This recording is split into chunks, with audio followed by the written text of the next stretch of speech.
Okay, this is story of the last lesson, class 12th. The last lesson is a story of languages, importance of language. इसमें in this lesson the जो writer है stresses on the importance of education and the necessity respect and learn one's own language. हमें हमेशा दूसरों की language की respect करनी चाहिए. ओके और जो अपनी लैंग्वेज है इट रिफर्स टू दैट की जो अपनी लैंग्वेज है उसकी रिस्पेक्ट करनी चाहिए. हमें अपनी लैंग्वेज पे हमेशा प्राउड फील होना चाहिए जो भी आपकी ओन लैंग्वेज है. द लास्ट लेसन क्या था, background of the last lesson. यहाँ पर आपको पता है कि ये वॉर हुआ था फ्रांस और रशियंस में वर्थ 1480 एंड 71 में.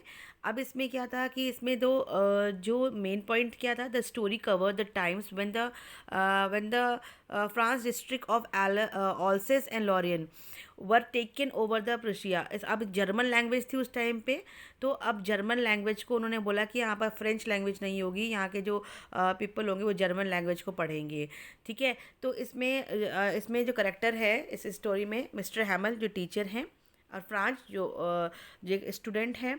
French notice the changes. क्या उसने नोटिस किया, उसने क्या रियलाइज़ किया कि क्या खो गया. Franz notice the changes around him and in the school.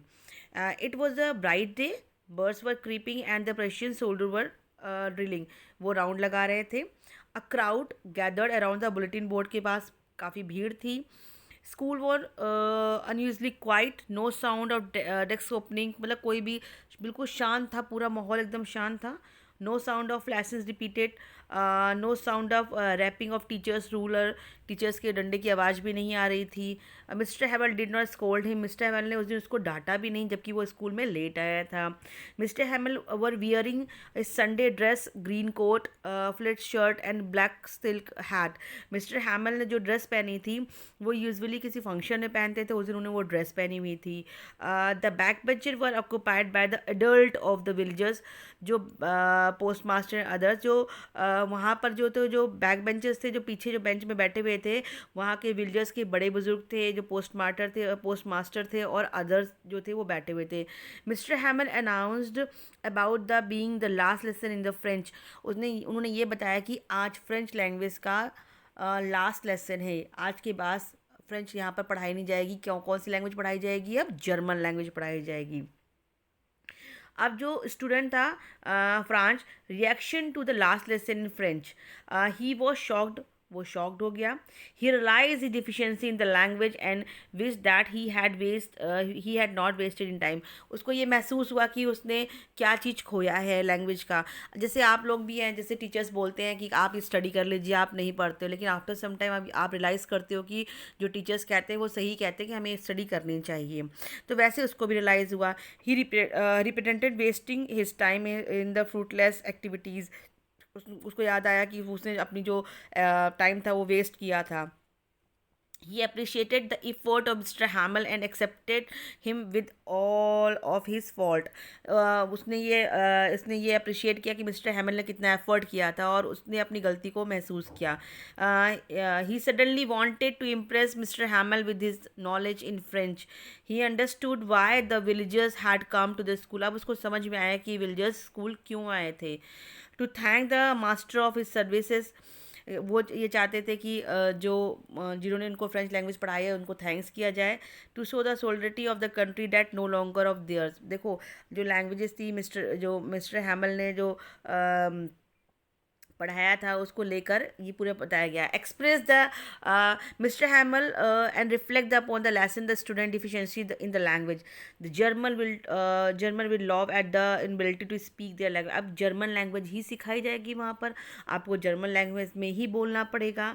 This is all because of the habit of postponing the learning to tomorrow. ये कल से ये होगा कि जर्मन लैंग्वेज सिखाई जाएगी, जर्मन चीज़ें बातें जर्मन लैंग्वेज, आपकी जो फ्रेंच लैंग्वेज है वो आपको नहीं सिखाई जाएगी.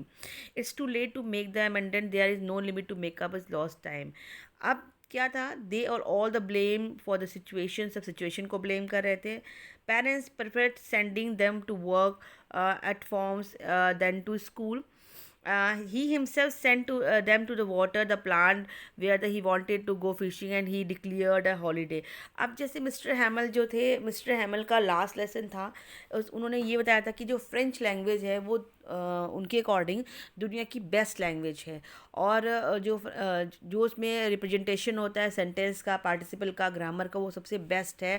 बहुत इजी लैंग्वेज है, अंडरस्टैंडिंग लैंग्वेज है, बहुत ही अच्छी लैंग्वेज है। और हमें अपनी लैंग्वेज पे गर्व होना चाहिए, प्राइड होना चाहिए। सभी लोग करते हैं कि सभी को अपनी अपनी लैंग्वेज में प्राउड फील होना चाहिए।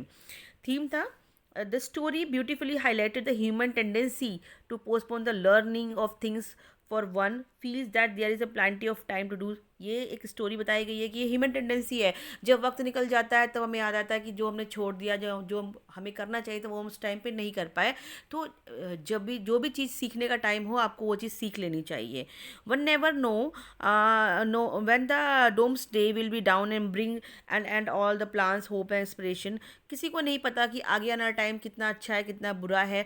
तो हमें राइट टाइम पे राइट चीज़ें हमेशा करनी चाहिए।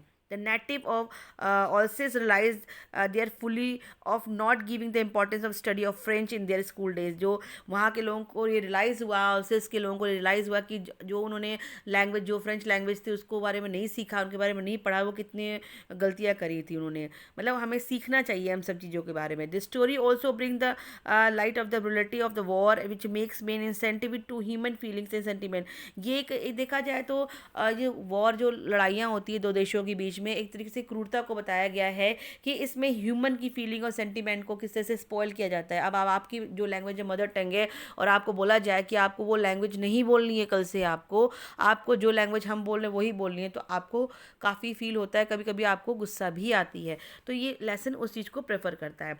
अब इससे रिलेटेड कुछ क्वेश्चंस हैं।